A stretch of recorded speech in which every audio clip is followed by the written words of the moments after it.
Bonjour, bien-aimés frères et sœurs, les amis qui suivaient les messages que Elman et moi, Nadine, nous publions régulièrement sur la chaîne YouTube. Nous vous bénissons dans le nom de Jésus. Nous continuons ces séries de messages qui vraiment visent à l'édification, à ce que nous soyons fortifiés, à ce que nous puissions avoir des outils qui nous aident à grandir dans notre communion avec Dieu dans notre vie spirituelle. Nous bénissons Dieu. La fois passée, nous avons vu un message qui s'intitule Amour pour Dieu et nous avons vu comment nous aimons Dieu en aimant sa parole et en aimant la prière. Et aujourd'hui, nous allons voir la présence de Dieu et l'adoration. Alléluia. Jésus dit dans l'évangile de Jean, chapitre 14, le verset 20 à 23, nous l'avons vu aussi dans la vidéo précédente, là où il nous dit, si quelqu'un m'aime, il gardera ma parole. Et moi, je l'aimerai. Et le Père va l'aimer. Et nous allons venir et nous allons vivre, demeurer, alléluia, faire notre demeure dans la vie de cette personne. J'aime beaucoup ce passage. Tu ne peux pas imaginer une personne comme toi et moi qui aime Dieu, qui aime sa présence, qui aime sa parole, qui a fait de Jésus son sauveur et son Seigneur. Et non seulement le Saint-Esprit est déjà venu quand tu as reçu Jésus comme sauveur et Seigneur. Si tu ne l'as pas encore fait, je t'encourage à le faire. C'est merveilleux de vivre avec Dieu, d'être une habitation de Dieu en esprit. Le Saint-Esprit vient, mais ici Jésus lui-même, il dit, moi-même je viendrai et le Père. Si tu m'aimes, tu gardes ma parole, tu demeures dans ma parole. Nous avons beaucoup de promesses, mais celle-là, elle est merveilleuse. Et Jésus dit, je viendrai. Moi et le Père, nous viendrons et nous ferons notre demeure chez vous. Comment Dieu est esprit, c'est bien sûr par la personne bénie du Saint-Esprit où nous sommes vraiment au bénéfice de cette plénitude de la divinité. Merci Seigneur. Merci pour cette grâce. Je bénis mes bien-aimés, Seigneur, que nous puissions tous saisir cette grâce. Si quelqu'un ne te connaît pas, qu'il te découvre. Si quelqu'un t'a connu, qu'il t'a lâché, qu'il puisse dire vraiment par ce message, je reviens à Dieu de tout mon cœur. Si quelqu'un dit, je ne comprends pas, mais Seigneur, fais-moi la grâce de comprendre ce que cette femme est en train de raconter. Seigneur, fais grâce aussi à cette personne, peut-être qui n'est pas habituée aux choses spirituelles que nous disons, mais que tu aimes et que tu veux sauver et libérer au nom de Jésus. Amen et soyez bénis. Et aussi Jésus nous dit dans l'évangile de Matthieu, le chapitre 4, le verset 4, l'homme, il répondait aux attaques du diable, et là il dit, l'homme ne vivra pas de pain seulement, mais de toute parole qui sort de la bouche de Dieu. Nous avons vu aussi la différence entre la parole logos et le rhéma. Le logos, donc c'est dans le grec, c'est la langue dans laquelle le Nouveau Testament a été écrit. Et donc, le logos, c'est vraiment la parole que tu lis, telle que par exemple tu lis la Bible et tout ça, ça c'est vraiment le logos. Tu es en train de lire la parole, parler, prier, c'est le logos. Et puis à un moment donné, dans la parole que tu as méditée, dans la parole vraiment qui est déjà en toi, le Saint-Esprit va te rappeler une parole, il va ramener à ton esprit, ou c'est pendant la prière, pendant la méditation, une parole qui va sortir dans ce que tu as médité, ou ça peut être aussi un chant inspiré basé sur la parole de Dieu. Et quand cette parole vient, qui s'appelle le Rhéma, c'est sur cette parole que les prières sont exaucées. C'est sur ces paroles aussi que Jésus dit, l'homme ne vivra pas de pain seulement, mais de toute parole. Ce sont ces paroles qui communiquent la vie. C'est sur ces paroles aussi que Jésus a dit, demandez ce que vous voulez et cela vous sera accordé. Alléluia. Merci Seigneur. Nous bénissons Dieu, nous bénissons sa présence, nous bénissons aussi sa parole et nous aimons aussi vraiment communier avec Dieu. Pendant que tu médites, pendant que tu es en train de lire la parole de Dieu, tu évites, je fais aussi un effort, toute distraction, que ce soit les médias, que ce soit les autres choses qui peuvent te distraire, tu les évites. Tu es dans la présence de Dieu. Nous parlons de la vie personnelle de prière, la vie personnelle de communion avec Dieu. La vie publique à l'église, dans d'autres endroits avec d'autres personnes, ça viendra après. Mais moi, je suis en train de t'exhorter comment tu peux construire ta propre vie de prière et de communion avec Dieu. Que le nom du Seigneur soit béni. Donc, Dieu est réel. Tu ne le vois pas, il est esprit, mais il est réel. Et on nous dit aussi dans l'évangile de Matthieu, le chapitre 6, que Dieu est dans le lieu secret. Dès que tu commences à dire, je vais prier, on te conseille d'enlever toute forme de distraction. On dit, entre dans ta chambre, ferme la porte, et Dieu, le Père qui voit dans le secret, il voit la prière, il voit le jeûne, il voit les bonnes œuvres que tu fais dans le secret, et la Bible nous dit qu'il rémunère, il te rend ces choses. Merci Seigneur. Alléluia. Merci Jésus. Nous aimons ta présence, Seigneur. Nous aimons ta vie, nous aimons ta parole. Merci Seigneur. Et moi, je t'encourage vraiment de cultiver cela, d'en faire une habitude et de rester de plus en plus souvent, de plus en plus longtemps aussi dans la présence de Dieu. Pourquoi? Parce que Dieu, il nous a créés, il nous a formés, il connaît les projets qu'il a formés pour nous. Et dans le livre de Jérémie, donc les livres que je cite, ce sont des livres de la Bible, Jérémie, le chapitre 29, le verset 11, nous lisons, car je connais les projets que j'ai formés sur vous, dit l'Éternel, projets de paix et non de malheur, afin de vous donner un avenir et de l'espérance. Dieu dit, je connais les projets.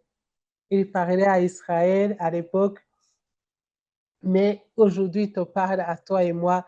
La parole de Dieu elle est toujours vivante, elle est toujours d'actualité. Il connaît les projets qu'il a formés pour moi, pour toi, pour ta famille, pour ta vie professionnelle, pour ton avenir. Il connaît les projets. Et ce sont des projets de paix. Donc, je t'annonce des projets de paix.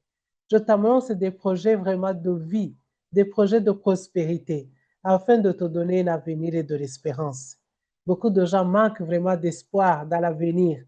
Des fois, si on écoute les infos, si on regarde les prévisions, on peut désespérer. Mais notre Dieu, c'est le Dieu de l'espérance. Alléluia. Et je vous invite à croire avec moi dans ce Dieu d'espérance. Lui, il nous a créés, il sait où nous sommes, il connaît la période dans laquelle nous sommes, il connaît exactement, il n'y a rien qui dépasse vraiment sa capacité.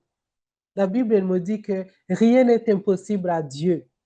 Il transcende les situations, il transcende les gouvernements, il est au-dessus de tout. Il est Dieu. Alléluia. C'est le Créateur. Nous bénissons notre Dieu. Je suis content d'avoir ce Dieu comme Père, le Créateur du ciel et de la terre, le Père de mon Seigneur Jésus-Christ, celui qui baptise du Saint-Esprit et du feu. Je bénis sa vie. Alléluia. Seigneur, je t'aime beaucoup. Éphésiens 2:10, la Bible nous dit, car nous sommes son ouvrage, ayant été créés en Jésus-Christ pour de bonnes œuvres que Dieu a préparées d'avance afin que nous les pratiquions. Je connais les projets. Il a dit, je connais les projets que j'ai formés sur toi. Et ici, il dit, nous sommes son ouvrage et a été créé en Jésus-Christ pour de bonnes œuvres que Dieu a préparées d'avance. Ma prière, c'est que toi et moi, nous découvrions ces projets. C'est pour ça que nous publions souvent ces messages. C'est pour que tu puisses découvrir ces projets de paix, ces projets de malheur, ces projets pour t'éviter le malheur. Il dit, ce n'est pas des projets de malheur, ce sont des projets de paix. Pour te donner l'avenir et de l'espérance. Je vais répéter ce verset, car je connais les projets que j'ai formés sur vous, dit l'Éternel, projets de paix et non de malheur. Voilà, ce ne sont pas les projets de malheur, ce sont les projets de bonheur. Alléluia, afin de te donner l'avenir et de l'espérance. Merci Seigneur. 1 Corinthiens, le chapitre 2, le verset 9 à 10. Mais comme il est écrit, ce sont des choses que l'œil n'a point vues, que l'oreille n'a point entendues et qui ne sont point montées au cœur de l'homme, des choses que Dieu a préparées pour ceux qui l'aiment. Dieu nous les a révélées par l'Esprit, car l'Esprit sont de tout, même les profondeurs de Dieu. Alléluia, des choses que Dieu a préparées pour ceux qui l'aiment. Voilà pourquoi il faut aimer Dieu. Voilà pourquoi il faut avoir l'amour pour Dieu. Et je vous ai dit que ce n'est pas difficile, parce que c'est le même amour que Dieu nous a aimés. Parce que nous avons vu vraiment, je pense, dans l'épître de Jean, que nous l'aimons parce qu'il nous a aimés le premier. Il nous a déjà aimés. Et c'est du même amour, alléluia, c'est du même amour que nous devons lui rendre cet amour. Et des fois aussi, il nous dit de le manifester envers les autres. Alléluia. Donc, tu médites la parole de Dieu, tu pries, alléluia, mais tu restes dans la présence de Dieu. Tu adores Dieu. Tu chantes des cantiques. Si tu ne sais pas beaucoup de choses sur Dieu, tu peux dire, Dieu, je t'aime. Je sais que tu es là. Je sais que tu es là. Je t'aime, Seigneur. Tu dis seulement je t'aime. Tu le dis dans ta langue maternelle. Si tu sais chanter Alléluia, tu chantes Alléluia. Tu chantes gloire à Dieu et tu bénis Dieu. Et Dieu se plaît. La Bible nous dit que Dieu siège dans la louange. Je dirais aussi dans l'adoration. Il est là dans sa présence. Quand tu l'adores, quand tu lui chantes des cantiques, Alléluia. Je t'aime, je t'aime, je t'aime, Seigneur. Je t'aime, je t'aime, je t'aime, Seigneur. Voilà, tu parles à Dieu, tu lui dis seulement je t'aime, et tu lui dis dans la langue que tu comprends, tu lui exprimes ton amour, tu lui dis avec la parole qu'il t'a donnée, et Dieu se plaît à te voir vraiment seul, passer du temps avec lui, ça lui fait plaisir. Et reste dans cette présence. Parce que quand tu as glorifié Dieu, quand tu l'as aimé, quand tu as aimé sa parole, il vient aussi te communiquer ses œuvres, il vient te communiquer des bénédictions, il vient te donner des promesses ou les accomplir, il vient répondre à tes prières. Notre Dieu, c'est un Dieu très, très, très bon.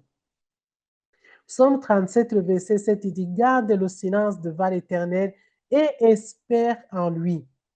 La voix de Dieu est douce et c'est difficile si tu es dans le bruit, dans les distractions, de capter la voix de Dieu. Et tu peux faire des efforts, tu peux passer même des années à chercher quelque chose, mais cette chose-là, Dieu peut la donner dans une heure que tu passes dans sa présence. Sa présence est vraiment précieuse. Je vous encourage à aimer la présence de Dieu. Je ne vais pas être très, très long dans ce message. Le dernier passage que je vais vous lire dans la Bible, c'est dans l'évangile de Jean, le chapitre 15, le verset 5 à 11. Je ne vais pas tout lire. En fait, Jean, l'apôtre de Jésus-Christ, vraiment, il a compris, il a saisi, il a goûté à l'amour de Dieu. Il y a des passages, il parle de lui-même en disant, le disciple que Jésus aimait.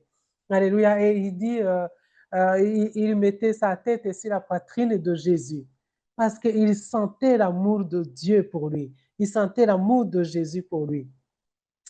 Et Jésus dit dans ce passage, je suis le cep, vous êtes les sarments. Celui qui demeure en moi et en qui je demeure porte beaucoup de fruits, car sans moi, vous ne pouvez rien faire. Je vais au verset 7.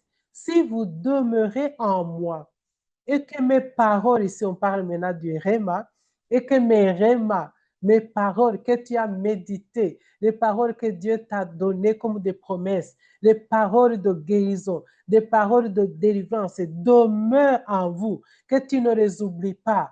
Tu as médité, Dieu t'a donné une parole clé. N'oublie pas cette parole. C'est elle qui va déclencher le miracle. C'est elle qui va déclencher des projets de ton avenir. Alléluia, je parle aussi à moi-même. Alléluia, demeure en vous, demandez ce que vous voudrez et cela vous sera accordé. Alléluia. Le verset 9, il me dit, comme le Père m'a aimé, je vous ai aussi aimé. Demeurez dans mon amour. Demeurez dans mon amour. C'est ce que je vais faire. C'est ce que tu vas faire aussi. En cette fin d'année 2025, début année 2026 ou plus tard, selon le moment où tu vas écouter cette vidéo, vraiment sois béni.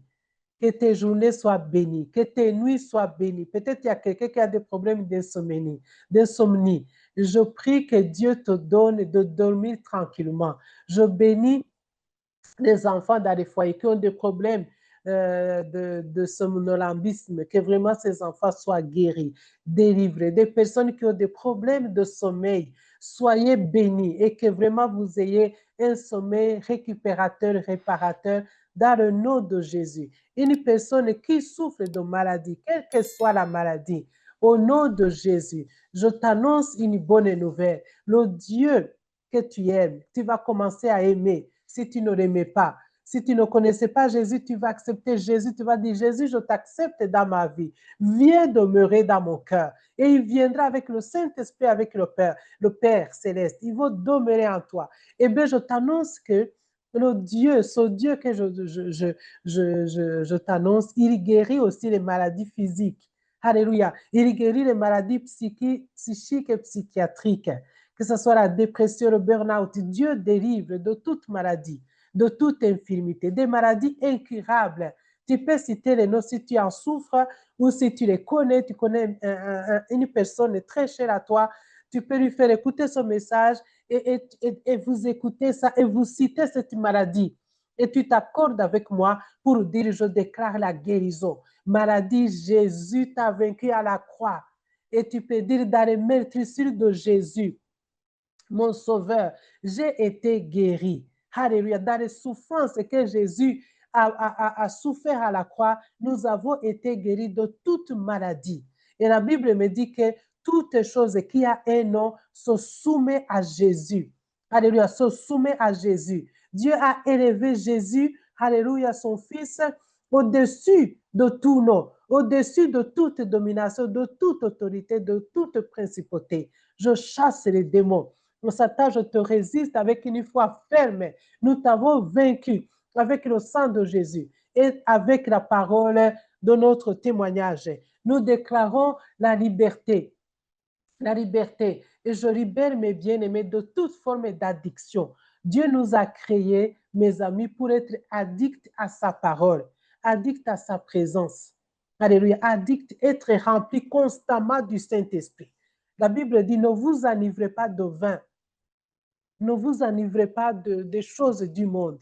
Soyez constamment remplis, remplis, remplis du Saint-Esprit.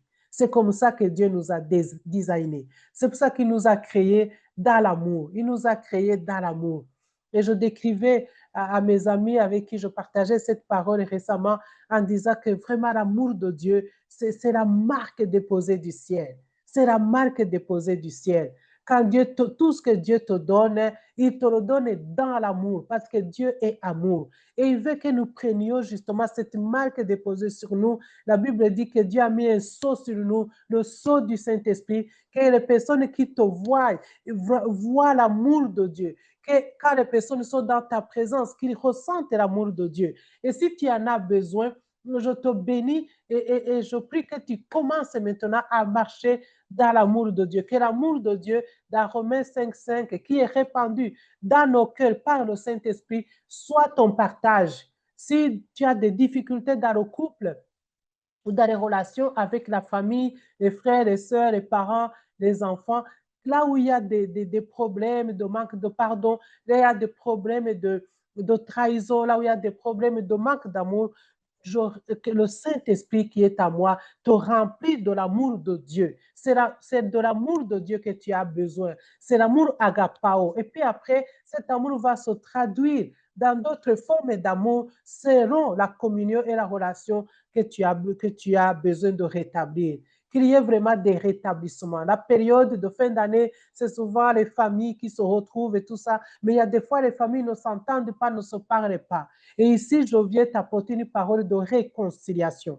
Et je te dis, sois réconcilié. Sois réconcilié. Ce n'est pas de ta force. Et toi, tu vas décider d'aimer Dieu, d'aimer sa parole et sa présence, d'aimer adorer Dieu. Et dans cette adoration, dans cette communion avec Dieu, Dieu te donne la capacité de pardonner des personnes qui t'ont fait du mal, des personnes qui t'ont trahi, des personnes qui t'ont abandonné. Tu vas leur pardonner et tu vas les aimer de l'amour agapao. Ce ne sont pas les sentiments, on parle de l'amour de Dieu ici. Il y a la guérison dans l'amour de Dieu. Il y a la délivrance dans l'amour de Dieu. Alléluia. Seigneur, bénis toutes les personnes qui visionnent cette vidéo, qui vont peut-être voir les portions de ce message, que peu importe l'endroit ou le moment qu'il va écouter ce message, que ces personnes soient bénies abondamment. Répands l'amour, Seigneur, ton amour dans leur cœur. Guéris les cœurs brisés. Seigneur, c'était ta mission et tu nous l'as confiée dans cette saison où nous te représentons sur la terre. Guéris les cœurs brisés, Seigneur. Viens visiter les malades et guéris les malades, Seigneur Jésus. Console les affligés. Alléluia. Et donne, Seigneur mon Dieu, un diadème. Donne, Seigneur, un manteau de gloire à mes bien-aimés qui ont besoin de sortir du deuil, de faire le deuil de leurs bien-aimés très chers qui sont décédés. Bénis-les, Seigneur. Console, Seigneur. Apporte la vie, la guérison et la délivrance. Dans le nom puissant et glorieux de Jésus, je vous bénis. Amen. Amen. Et je vous donne rendez-vous à la prochaine. Soyez bénis.